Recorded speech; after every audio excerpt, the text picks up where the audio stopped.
seen quite a lot of change over the last year. Most of us are now coming up to the anniversary of 1 year of working at home, which none of us particularly envisaged when we started the process last March. But we have had the technology to be able to do that, and most firms have been able to pick and shift quite quickly. Do you see any changing in the way in which we set up our employment models and how businesses work as a result of that technology shift, that technology is the enabler for change? I think that's a great question. And indeed, I think it picks up on something that government has been looking at for some time. It was behind something called the Taylor Review, which was led by Matthew Taylor from the Royal Shakespeare Company, and then fed into the Good Work Plan. This idea that technology is driving a real change in the way in which we work and the growth of the so-called gig economy.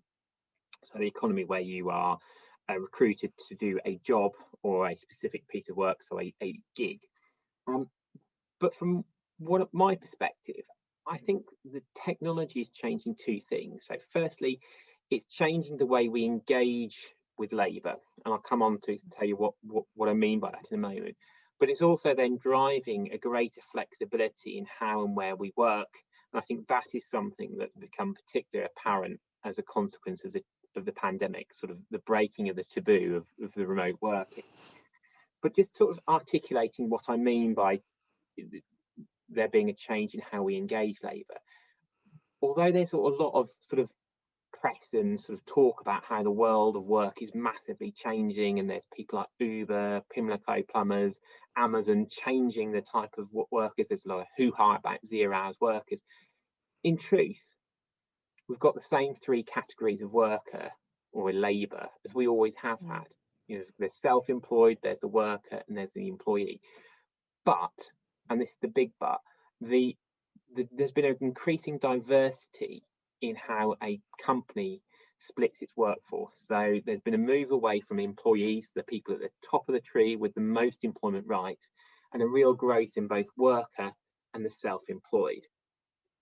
And then, of course, what I mean about the pandemic changing how and where we work, it's using the same technology you and I are using right now to be flexible in how we work. So work is more about what we do than where we go to do it or when we do it. I mean, I appreciate that is a little bit of a generalization. There'll be some people listening that are manufacturing or process driven, or even in some highly innovative businesses which require close collaboration, where actually you do need an element of people working in a set way, in set hours, in set patterns. But for a lot of people that are in office or effectively a skilled desk-based jobs, there's this growth of flexibility. And as from an employment perspective, how do you address that? Are you seeing businesses being proactive and looking at the future now as to thinking, well, we might be going back into the office, but I know my staff probably quite like a split maybe between home and office, but we can't have the Wild West where everybody does what they want, because as you say, there's some valuable uses in being in the office. So how do you address that as an employer? Well, lots of employers are trying to think ahead. It's very difficult to be too prescriptive right now, because although it's been fantastic that the pandemic has broken the taboo about remote working, you know, this idea that we're sitting in our gym jams doing our washing rather than working hard. Actually, the reverse has been true, as is a greater concern about a growth in working hours remote working. But we are looking at remote working in a false environment. So because everything is restricted, because the majority of people are working from home, that's a very different scenario than when we come out of the pandemic and the office bunnies will go back into the office and will want to be working there. So managing a split workforce will have different demands.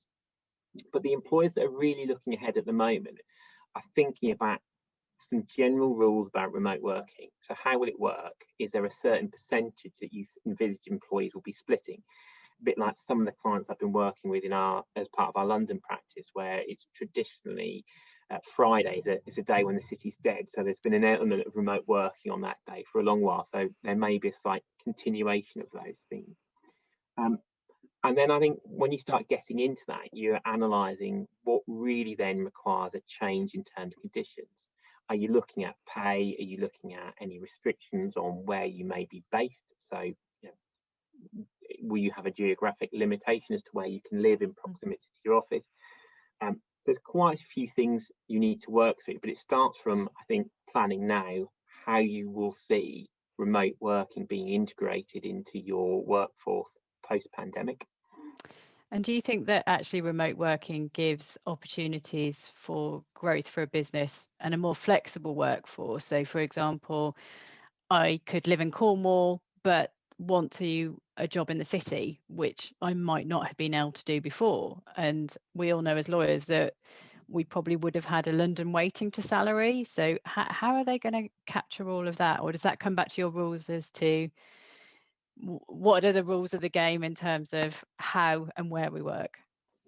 So I think this is a tricky one, because I think employers need to think ahead as to what their requirements are now, because as much as it's an opportunity to widen the talent pool, so in your example, to get someone who's really talented but wants to live their life in Cornwall and perhaps only come to the city a few days a week, that's a great opportunity, but is it practical?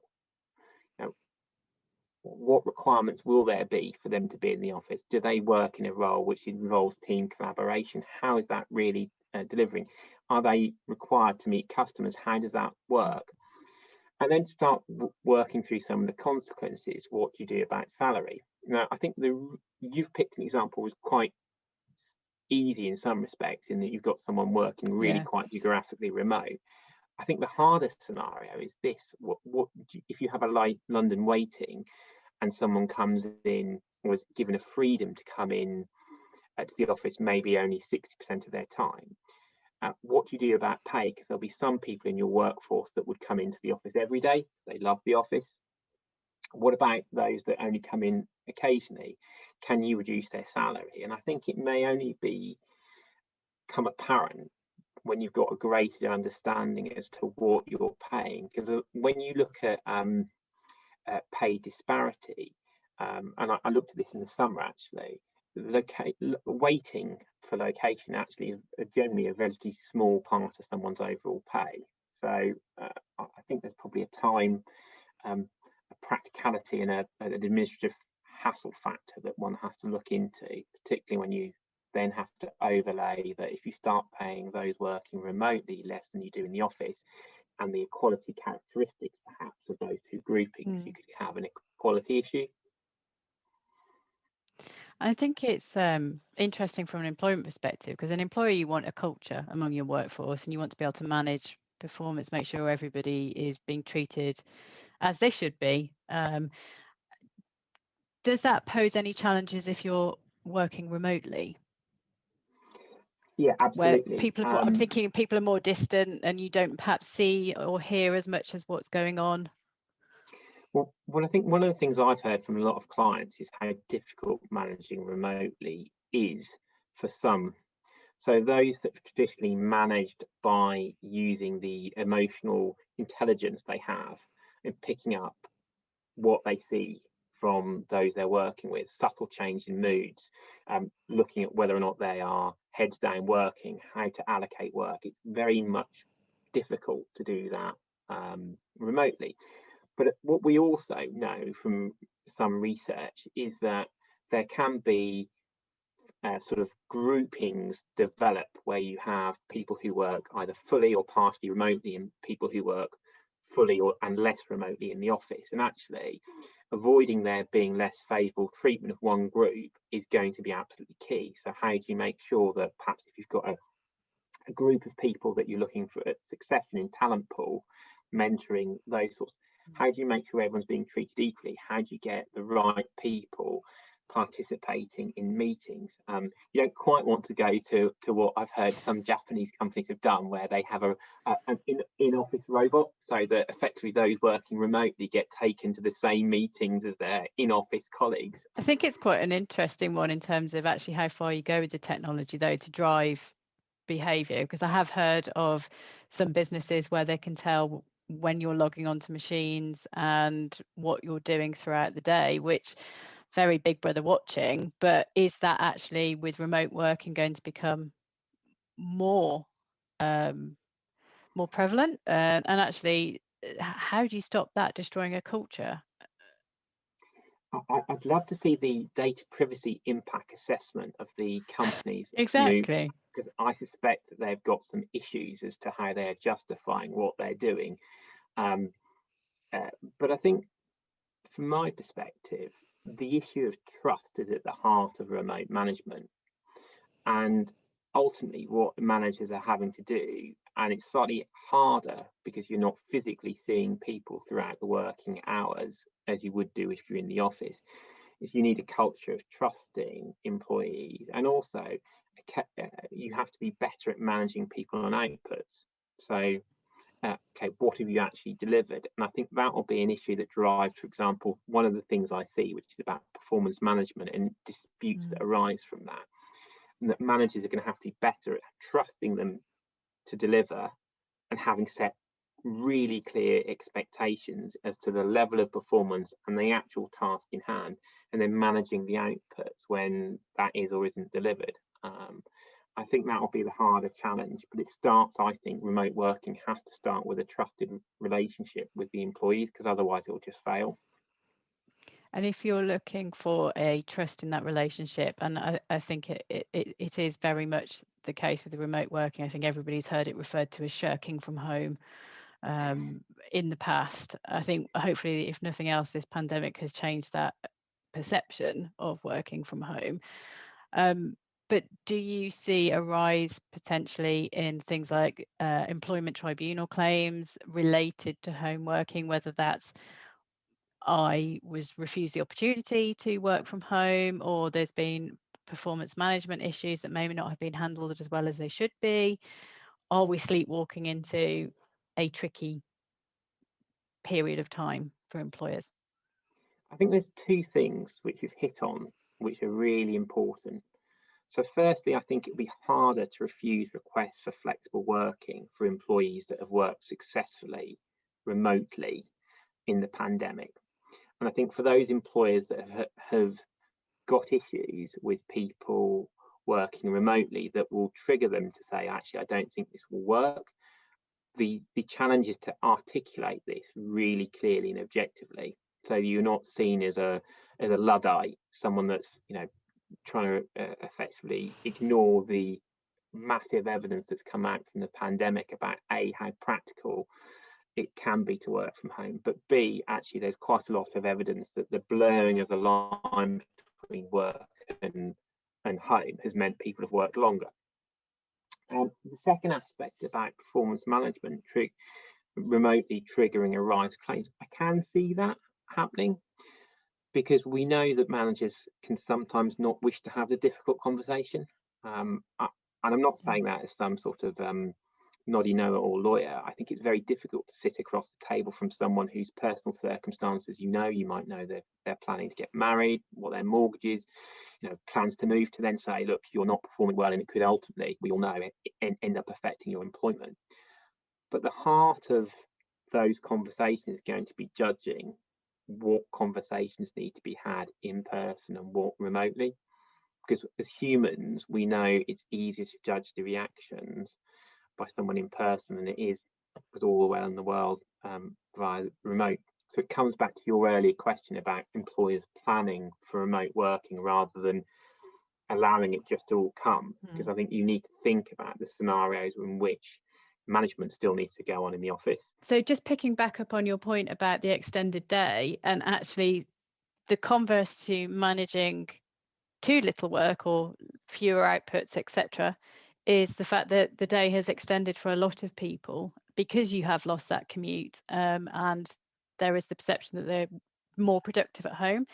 Now, we as a business have signed up for the Mindful Business Charter to help manage that and set parameters and a culture and an expectation around when do you send emails, for example, that you don't expect responses at 11 o'clock at night, say.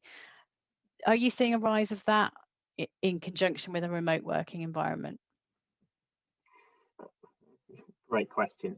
I'm going to sidestep part of that about well-being, because I think well-being has come massively to the fore in the pandemic. I think there is inevitably more that every employer is going to have to do about well-being, for a simple reason that my take on the pandemic is that once we come out of it, I think the massive relief of tension is going to mean that there's more support required for people from a well-being perspective, because there's been many people that are keeping it together during this pandemic. The release of it will I think be a problem area. I think equally as well, there's more employers need to be thinking about in this area. It's been something that has been an issue for employers, not just with remote working, but the advent of the smartphone. So the fact that you can send an email at any time from any place. I mean, I remember starting as a lawyer, and you used to send any key piece of advice in the post. Yes. These days, that's just an anathema, isn't it? You can send a letter of advice late. You can send something to an employment tribunal at 11:59 if that's the deadline. I think employers are going to have to think about expectations, because I cannot see the UK adopting something that's happened in France. I don't know if you've come across it. In France, they've got the right to disconnect.